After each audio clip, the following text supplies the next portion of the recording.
kila mmoja akatoka kwao.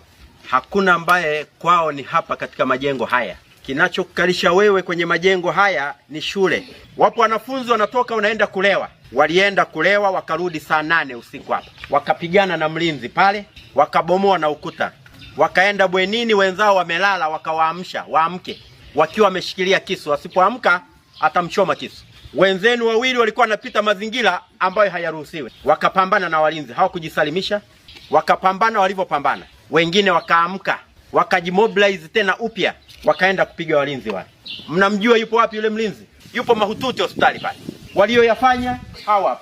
Kama kulikuwa na kosa upo uongozi. Imeshindikana kwenye uongozi wa chuo, mkuu wa wilaya yupo hapa na viongozi wengine mpaka kwa mkuu wa mkoa. Kwa hiyo hao tunawapeleka polisi, watakuwa polisi pale.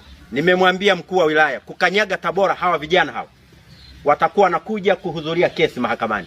Na ambaye haamini yeye mwingine leo afanye hapa.